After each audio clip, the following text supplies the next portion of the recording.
Hello, I'm Debra Giordano, Vice President of Service Delivery for Equus Workforce Solutions. I had the great honor of talking with Jamil Dada at Live at the Forum during the NAWB Forum 2020 virtual conference. Jamil is the Vice President of Investment Services for Provident Bank, the largest community bank in Riverside County, California. He is passionate about workforce development and the U.S. military, and often combines those passions in his volunteer work. For many years, he's given generously of his time to these issues through his participation on the Riverside County Workforce Development Board, where he serves as the current chairperson, the California State Workforce Development Board, the National Association of Workforce Boards, and the California Green Collar Jobs Council, just to name a few. Jamil has been recognized many times for his community activism, including being honored with the Moreno Valley College President's Award in 2019. Our conversation focused on his perspective as a private sector board member and local board chair. But first, I asked Jamil about his reaction to having the annual Youth Excellence Award ceremony named in his honor. Listen in. I was in total shock and I cried when the commissioners brought me to their meeting and said, we're naming this award ceremony after you. So every year we pick 10 youth from our youth opportunity centers, actually, which you guys run 3 of our youth opportunity centers. So these are specifically, disconnected youth, at-risk youth. And then every one of them gets $2,500 scholarships to go to college. That's amazing. So we do that in June every year. And then every year in September, for the last 6 years, I bring these youth with me to Washington, D.C. And that's quite an amazing trip, even for me. And I'm in Washington, D.C. 5 or 6 times a year. In fact, this morning, you mentioned I support the military. We have 2 military installations in Riverside County, an Air Force base, which is one of the largest Air Force bases in the country, and a naval base. And you would think, why is there a naval base in the middle of, we're not on the coast, but it's actually a really unique naval base. They are called the Naval Warfare Surface Center, and they specialize in designing weapons for the Navy.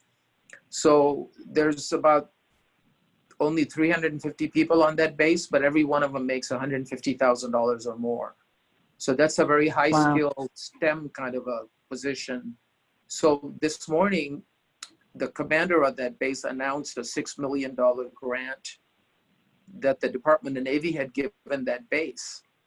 So we had a member of Congress on the Zoom call this morning with me. I was speaking, the congressman was speaking, and he's on the Appropriations Committee. And we were talking about what this $6 million grant that the base got will do for our region, because now it will work with the Chamber of Commerce and the County Workforce Development Board and try to bring other nonprofits and businesses together and some local governments, municipalities, and try to expand that 6 million into maybe 15 million or 20 million, and focus mostly on our youth to give them high-skilled, high-job type of careers. That's really essentially the focus. So when I bring these kids to Washington, D.C. every year in September, some of these kids have never, well, most of these kids have never been outside of California. Some of them have never flown in an airplane before. So it's so mind-boggling to sit next to somebody that is sitting at a window seat for the first time, the plane takes off, and for the first time they're looking out the window and looking at the ground below from up there. It's just mind-boggling. So I set up meetings for them. We see both of our senators, and Senator Feinstein sees them face-to-face every year. Senator Dianne Feinstein is one of our senior senators. And then we visit 4 or 5 members in the House. We go to Department of Labor Youth Services, and then I do tours for them, a Pentagon tour, a U.S. Capitol tour, a tour of the Library of Congress, the Supreme Court, and I take them on a nighttime tour of all the memorials. So it's a 4-day jam-packed trip, and it shows them how the country works. And then when I'm there the other times for NAWB, or I also go to Washington a couple of times to advocate for the military. And remember, I'm not a lobbyist. Everything I do is volunteer work, right, all advocacy. which is amazing. But when I'm in Washington, D.C. in other meetings, in fact, this morning, the congressman asked me, hey, when are you coming when are the youth coming with you? That's their favorite meeting, because I just set up the meeting, I bring them into the member's office, and then the youth deliver the briefings. But that's what it's all about. You know, we have to take care of our future. So what else can I say? Right now with the pandemic, we're just focusing on trying to find some things for the youth to do, keep them busy while a lot of them are not working or on furlough, and trying to just create more collaboration. San Bernardino County is adjacent to us. They're another large county, and we're working very closely with them as well, because they have very similar issues like we do. I also sit on the Governor's Workforce Board in Sacramento. This is my fourth governor. I've been on that board for 18 years. And so we continue to advocate in Sacramento for a few additional dollars for some of our programs for our businesses. Maybe I can answer another question.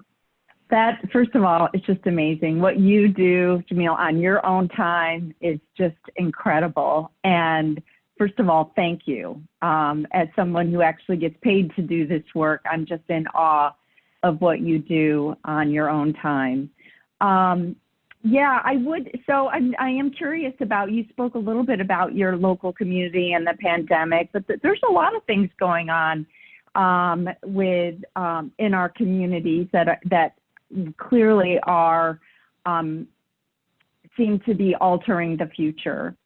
And so what role do you think as a workforce leader or board member that we can all play in helping our communities heal and move forward?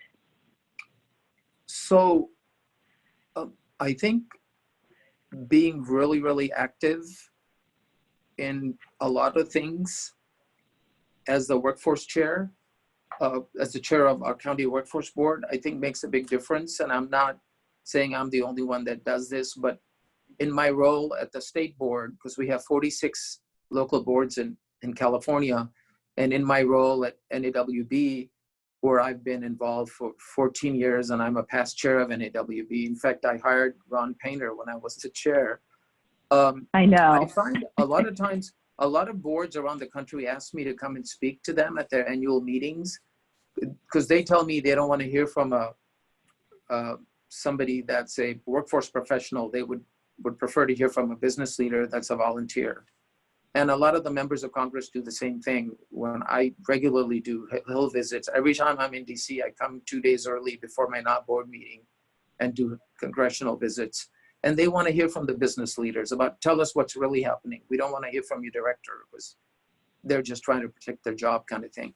But I find when I'm speaking to a lot of board chairs, many of them think being a board chair is just to run the meeting, their board meeting. But you have to be involved. You have to know the chambers of commerce in your region. You have to know, like as a county, most boards are, covered large areas. So there's many cities involved. So they should be involved in the municipalities, and they should know the city council members and the mayors of those cities.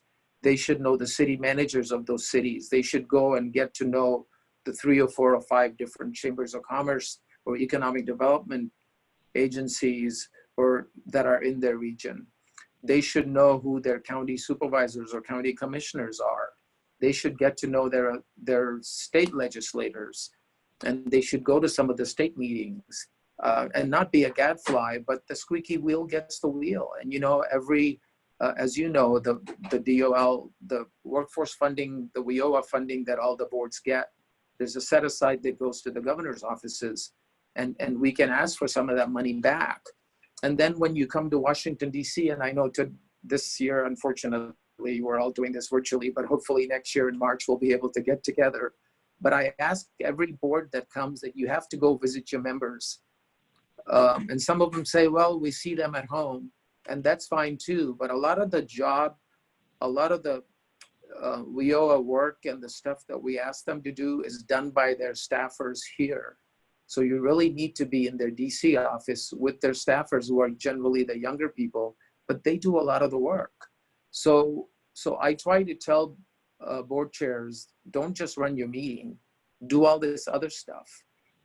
That's what makes a difference. And when you make all those connections, and then all of a sudden you realize when you've done that, everybody wants to help. People just don't know where to go, what to do. If you can just quarterback everything, it works beautifully. It's like a maestro, you know, an orchestra, and then all I have to do now is just coast. Everybody does it. I think that's terrific advice for our board members out there, how important it is not just to run a great board meeting, but the key role you can play in building bridges within your community with government officials, chambers of commerce, you know, other players where we really need to work together. Also school board members in school districts. Absolutely. Right. And I know you've been recognized before by the education community and the college community. And in addition to that, the advocacy role is so very important. So you've clearly figured out what we all need from fantastic board members and exemplify that in every way. I guess just circling back to what we're all going through right now, I'm curious as a person who's both deeply involved and deeply cares about workforce development in local communities as well as the larger scale, and like I said, as well as being a business member, I think we all know that we're forever altered by this time and space we're in and everything that's happening in the world. I'd love to hear, I don't know if it's predictions or just your thoughts about how you think we might most see long-term impacts from what's happening right now, what those might be. So clearly the world has changed and it will never be the same again, but every level of government, school boards, cities, legislatures, chambers of commerce, workforce boards, we all have to revisit what we're doing and refocus again. And we have to really look at the minorities, and we really have to look at what are we doing for the underserved population. Too many times we forget, and when employers are hiring, some of the larger employers right now that are supporting the Black Lives Matter, I've noticed that they only have like 4 or 5 or 6% of their workforce is African American. So they need to change.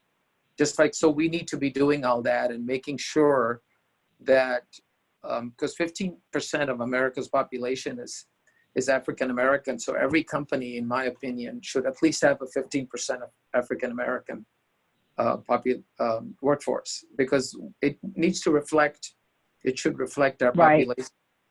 So, and especially the youth, we need to give them more opportunities. And they are clearly the most underserved population. So we just need to be paying more attention. And I think what's going on right now is really opening everybody's eyes, and it's forcing us to do something we really have been ignoring and should have been looking at. Absolutely. Thank you for that. So you've given a little bit of advice, but any other advice that you want to give to a brand new board member out there that might be listening in, as someone who's been doing this work for a long time? Any additional advice? Well, I would say just to go to some of the sessions and maybe attend and maybe next year in March, when we have the actual live meetings, hopefully we'll be able to get back. They should attend some of the meetings where some of the employers are talking, if we're talking about board members, mostly the private sector, and that board chairs meeting so they can see what some of the other board chairs are doing, because that makes a big difference. And I would be remiss if I didn't mention that ResCare is amazing. We love ResCare. You operate 3 of our youth opportunity centers. Many of my friends around the country, you guys run their AJCCs and their youth opportunity centers. I know ResCare is a champion in this, and we're just happy to partner with you as well to help us accomplish what we're doing, because you guys are are with us. And Bob Knight is somebody I admire tremendously.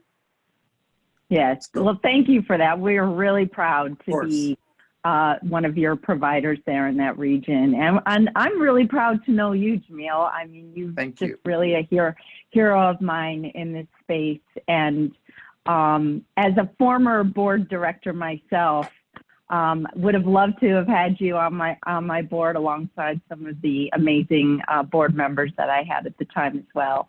So Jamil, thank you so much for giving your time today. Sure. I really appreciate you joining us.